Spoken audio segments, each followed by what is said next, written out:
Now, I don't have much history with the Jurassic Park franchise.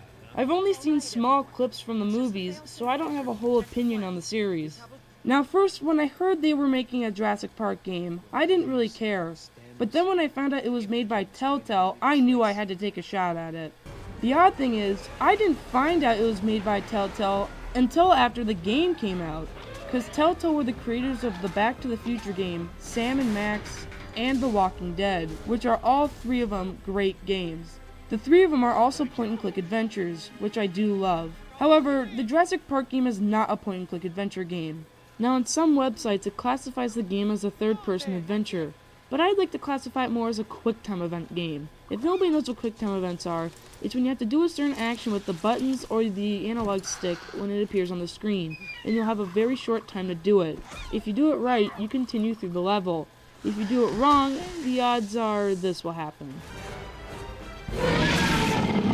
Yeah. Not very graphic, but yes.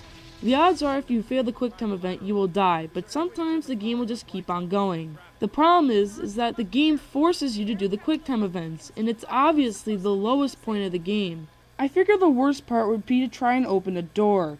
I mean, think about it. You'd have to press a button to be able to grab it, then you'd have to turn the thumbstick in a certain direction to try and open it. Of course, it wouldn't work, because think about it. It may seem easy, but QuickTime events can really trick you at times. So while you're struggling so hard to try and open that stupid door, you figure you'll have to forget that and try and bash it open with a hammer. And trust me, destroying things are fun, but is taking out the doorknob with a hammer the best idea? Probably not. The thing that's really stupid is that if you can't get it open, you will either be stuck in your room for the rest of your life, or you won't be able to go to the bathroom, which is slightly worse in a few cases. After doing a QuickTime event, you will usually have a puzzle to solve. You would think that after doing very tedious QuickTime events, that Telltale would have done a lot of more effort with the puzzles. Well, they didn't. Puzzles in the game are so lame and easy that it's actually almost laughable of how simple they are.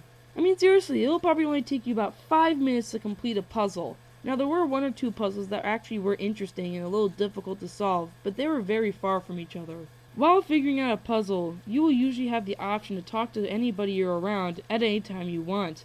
What you say doesn't really matter or change the story, which really bugs me. The thing I kind of noticed is that the game is more 75% QuickTime events, 20% puzzles, and 5% dialogue and talking.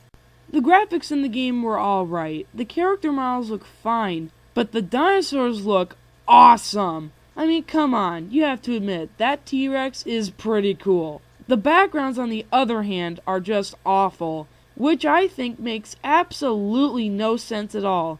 You're in the middle of a jungle! I mean, what do you expect? You can't just see plain old open sky when you're in the middle of a jungle. I find that to be just stupid, and say that that is a fault by the developers. You cannot have a sunset background in this game. It just doesn't fit. The story in the game is a bit of a mixed bag.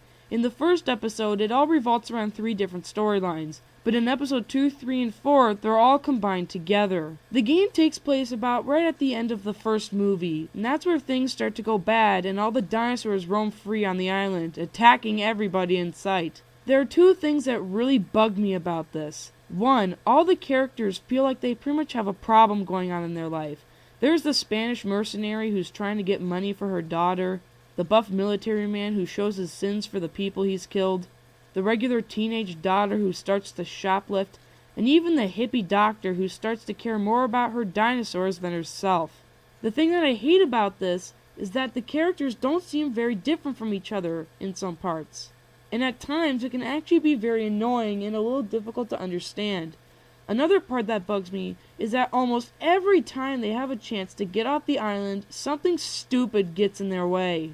Now, I'm not going to spoil anything, but there will be times where you'll feel like you'll be in the clear, but then something will happen at the last minute, and then you'll be like, "Urgh! Come on! Again? Not only does the game have bad storylines and boring gameplay, but the game is also very buggy. 1. Control issues. Now the controls for pressing buttons work fine. The problem is that when you sometimes move the analog stick, it doesn't respond and it gets you killed a lot. 2. Music. Now the music in the game is from the movies. However, music will randomly cut off and cut in at random times that it's so easy to tell that it was horrible programming. Frame rate issues. Now this isn't a big problem, because Telltale has never been able to get a hold of their frame rate issues. Even The Walking Dead has problems with frame rate every once in a while. You can definitely tell that the frame rate is slow, especially in the 3rd and 4th episode of the game, and for replaying scenes. If you die, you will probably get set back at least 5 to 30 seconds where you were earlier. You can also collect journal pages that describe somebody's regular average day on the island. The pages describe the dinosaurs that you come to face with.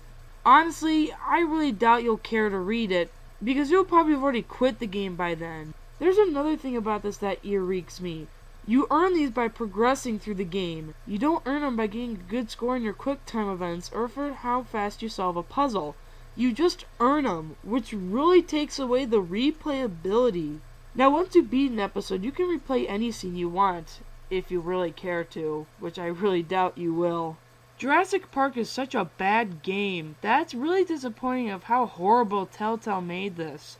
With boring gameplay for quick time events and puzzles and lame dialogue, it's really sad and almost makes you cry.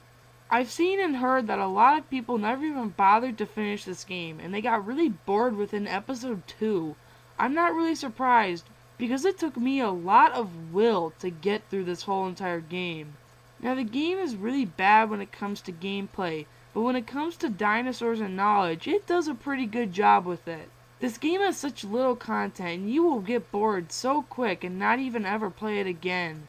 I recommend you pretty much just ignore this game at all times. Telltale, why did you do so bad with this? I give this game a 4 out of 10, and I recommend you don't ever get it.